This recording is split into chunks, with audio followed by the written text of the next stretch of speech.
busquen primero el reino de Dios y su justicia, y todas estas cosas les serán añadidas. Mateo 6:33. El gran propósito de la existencia de los seres humanos es que busquen a Dios, si en alguna manera puedan hallarle. La mayor parte de los seres humanos están afanados trabajando por la comida que perece, por el agua de la cual volverán a tener sed. La mayoría de las personas gasta su dinero en lo que no es pan y su trabajo en lo que no sacia. Tendemos a hacer de las cosas materiales el principal propósito de nuestra vida, con la vana esperanza de que Dios será indulgente con nosotros y que al final de nuestra existencia nos dará la eternidad. Cristo quiere que demos a las cosas más importantes el primer lugar, y las cosas de menor importancia y de menor valor serán dadas a cada uno según su necesidad.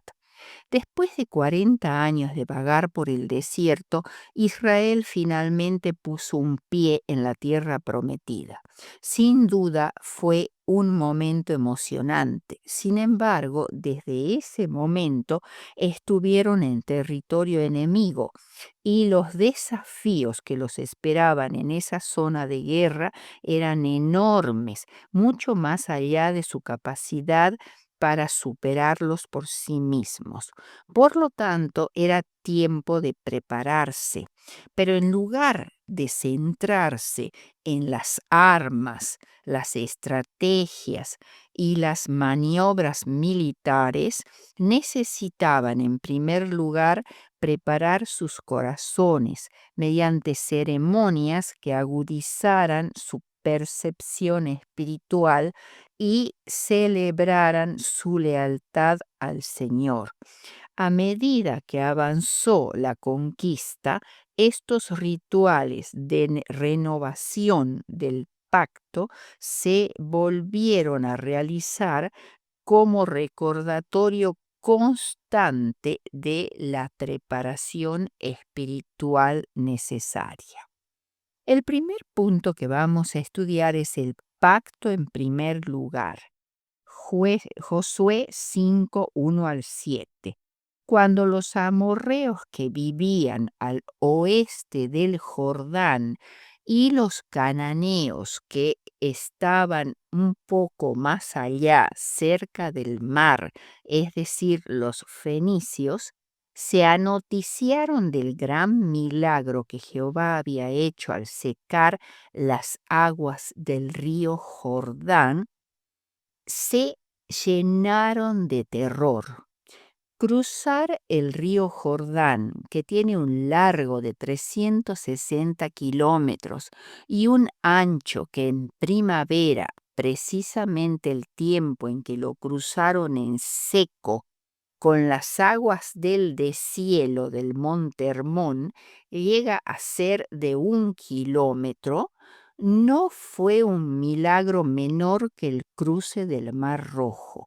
El amontonamiento de las aguas en una especie de muralla sólida se produjo a unos 30 kilómetros por arriba del lugar de cruce. Por lo tanto, había un amplio espacio a ambos lados del arca para que el pueblo cruzara con sus carros, sus ganados y sus niños cómodamente sobre tierra seca. Por todo esto, las poderosas obras de Dios aterrorizaron a los cananeos y los dejaron sin aliento. El Jordán había sido su línea de defensa. Además, los israelitas habían acampado durante meses al este del Jordán sin intentar cruzarlo por los vados existentes en la zona de Jericó, por lo cual los amorreos se sentían seguros, sobre todo en ese momento, ya que era primavera y el río estaba crecido. estaban tan confiados que no habían puesto soldados para impedir el cruce. Sin duda, confiaban en sus numerosos ejércitos y en sus ciudades fortificadas para repeler a los invasores. Pero cuando oyeron que Israel había cruzado el Jordán, rompiendo así su línea de defensa, y no solo esto, sino que lo había podido hacer gracias a un milagro, desfallecieron por completo. Fue entonces cuando Josué recibió la orden de Dios de fabricar cuchillos de piedra afilados, ya que se consideraba ilegal usar metal para hacer incisiones en el cuerpo humano. Volver a circuncidar. Esta orden implica renovar la observancia de un rito que no se había continuado realizando durante los años de peregrinación en el desierto. En la rebelión de Cades, el pueblo había rechazado a Dios, por lo cual estaba bajo reprensión divina, porque los israelitas habían sido infieles a su pacto. Por lo tanto, no habían circuncidado a los niños que nacieron durante los 40 años de peregrinación en el desierto, y esto sucedió hasta que murió toda la generación rebelde. Recibir la señal del pacto, es decir, el rito de la circuncisión, quedó suspendido. Además, en Cades habían manifestado su deseo imperioso de volver a Egipto, la, la tierra de su esclavitud, y de esa manera habían demostrado que eran indignos de la libertad, y por consiguiente no se había de observar la Pascua, instituida para conmemorar su liberación de la esclavitud egipcia. Con todo, Dios no los había abandonado. El servicio del tabernáculo subsistía y su providencia seguía supliendo sus necesidades. Las peregrinaciones por el desierto fueron ordenadas no solamente como castigo para los rebeldes y los murmuradores, sino que habían de servir también como disciplina para la nueva generación que se iba desarrollando a fin de prepararla para la entrada en la tierra prometida. A corta distancia del Jordán, después de cruzarlo milagrosamente, los hebreos levantaron el primer campamento en Canaán, en Gilgal, y fue allí donde se llevó a cabo la circuncisión. Habían terminado los años de repudio. Dios reconocía nuevamente a Israel como a su pueblo y se restablecía la señal de su pacto a toda la generación que había nacido en el desierto, quitándoles así el oprobio de Egipto. Los enemigos de Israel se habían regocijado y se habían burlado porque habían errado tanto tiempo por el desierto, pero la apertura del Jordán había quitado de ellos ese oprobio. La circuncisión era un rito de iniciación que indicaba la admisión a la comunidad del pueblo escogido de Dios, y era un símbolo de sumisión a los requerimientos divinos. Era la señal del pacto abrámico, lo cual los hacía representantes del verdadero Dios.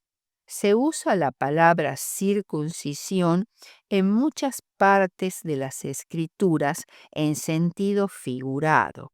Por ejemplo, incircunciso de corazón, o de oídos incircuncisos, o incircunciso de labios, lo cual significa no estar dispuesto a seguir las instrucciones divinas. Actualmente el bautismo, que figurativamente ha ocupado el lugar de la circuncisión como símbolo de pertenencia al pueblo de Dios. Los significados simbólicos de la circuncisión siguen siendo relevantes para el pueblo de Dios hoy. En segundo lugar, vemos la Pascua. Y los hijos de Israel acamparon en Gilgal y celebraron la Pascua a los 14 días del mes por la tarde en los llanos de Jericó. Josué 5:10. No fue Moisés el originador de la Pascua, sino que le fue revelado a él por Dios como el instrumento señalado para dar a conocer su voluntad al pueblo.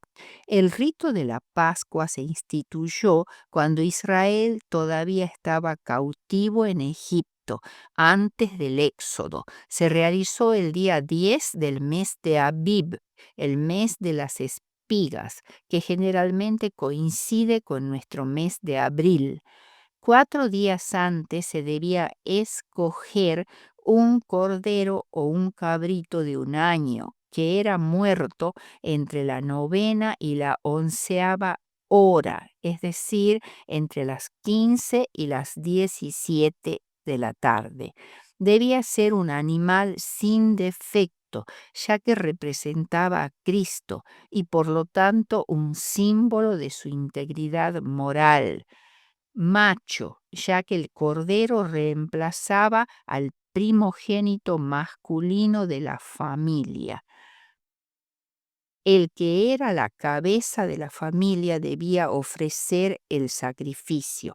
En general se ofrecía un cordero, generalmente a las 15 horas, y la sangre que representa la vida, y siendo la mismísima esencia del sacrificio, era considerada como el símbolo especial de expiación para representar el sacrificio de Cristo. Debía sumergirse en la sangre un manojo de hisopo para asperjarla sobre el dintel de la puerta, un símbolo del sacrificio y de la expiación hechos por la muerte de Cristo. La sangre llegó a ser una señal de liberación, porque Dios prometió preservar cada casa así marcada por fe en esa promesa. La carne debía ser asada y debía comerse con panes sin levadura, ya que ésta era un símbolo de la corrupción moral y la impureza, y además con hierbas amargas, una clase de lechuga, el cardo, la escarola y el berro, y que recordaban la amargura de la esclavitud, los sufrimientos en la tierra de Egipto. No debía quebrarse ningún hueso del cordero y no debía quedar nada de él. La gente debía comprender que esta no era una comida común, ni era meramente un alimento ceremonial, por una importantísima razón. Las vidas de sus primogénitos dependían de cumplir con las instrucciones.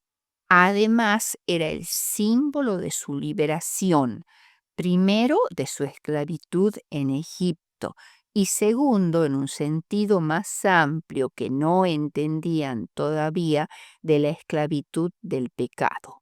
No tan solo morirían todos los primogénitos de Egipto, sino que Dios ejecutaría sus juicios sobre todos los dioses de Egipto.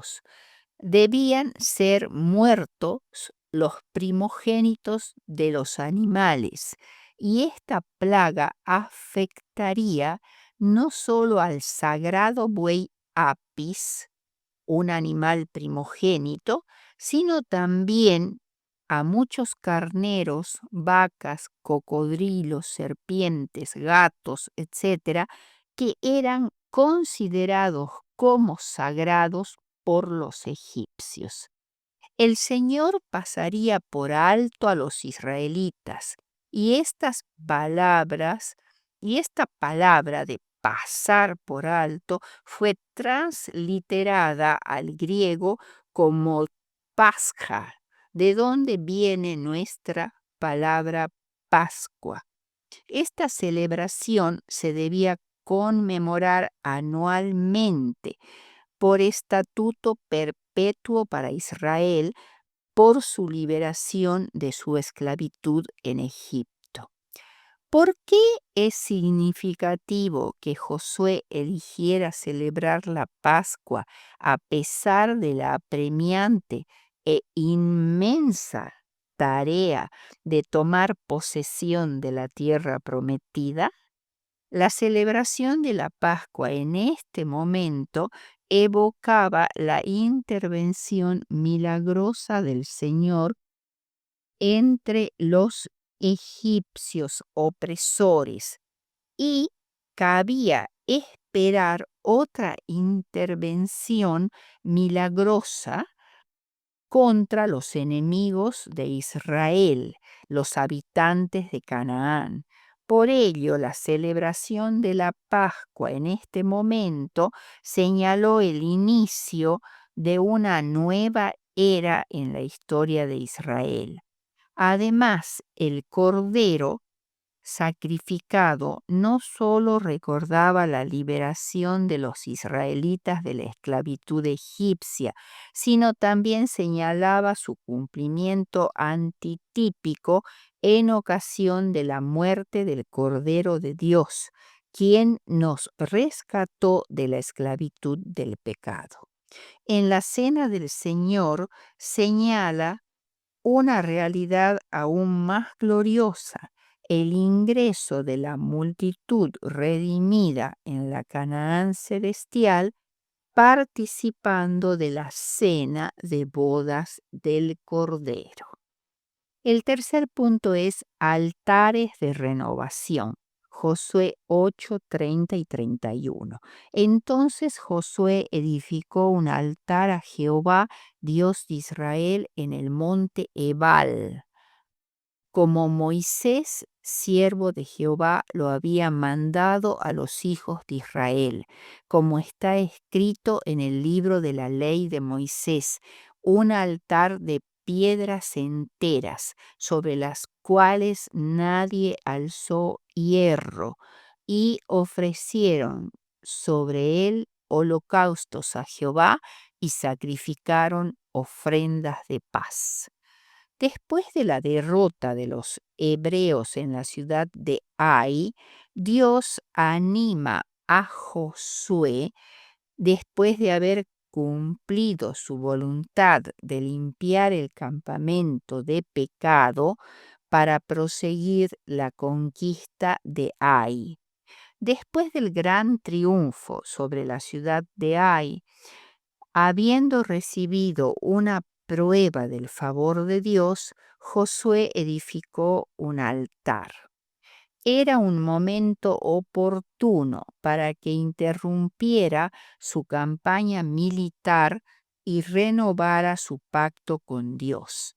Escogió un lugar que estaba situado en el centro del país y en el cruce de los caminos más transitados.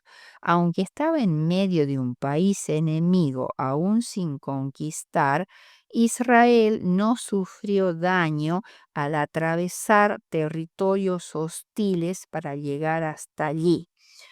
Y no sufrió daño porque el terror de Dios se cernía sobre las ciudades circundantes. Parece que la mayor parte de este territorio era boscoso y despoblado. El monte Ebal solo estaba a unos 30 kilómetros de Ai. Dejando su campamento en Gilgal, tal vez al cuidado de centinelas, todo Israel fue hasta los montes Ebal y Gerizim para realizar este sagrado sacrificio y renovar el pacto.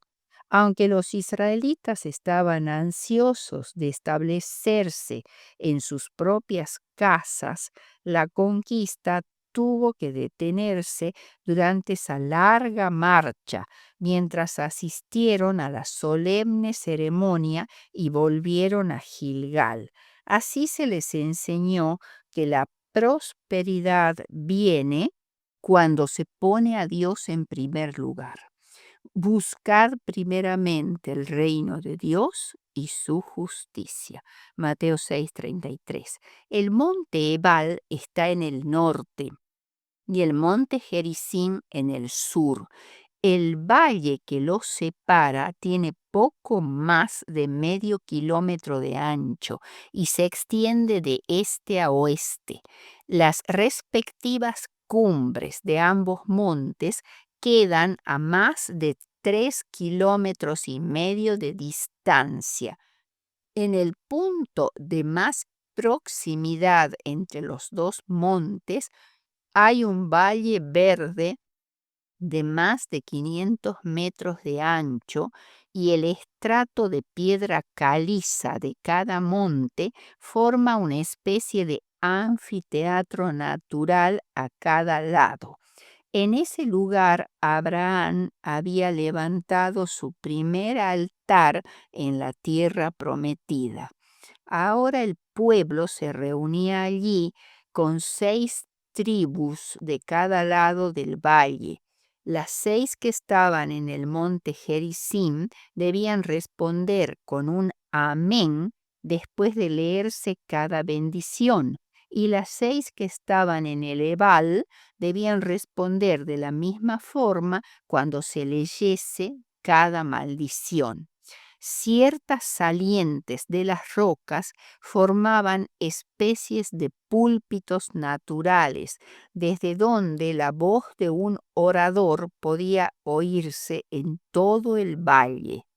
Los sacrificios ofrecidos sobre ese altar prefiguraron a Cristo y hacían recordar que además de las maldiciones de la ley sobre los pecadores, había un medio para lograr la gracia y el perdón de Dios.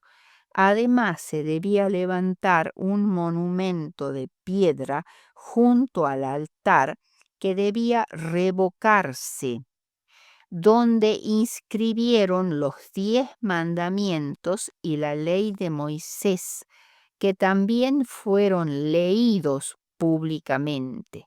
Este monumento, en un lugar donde el clima era relativamente benigno, pudo haber permanecido por siglos como testimonio para Israel y las naciones vecinas del pacto que Israel había hecho con Dios.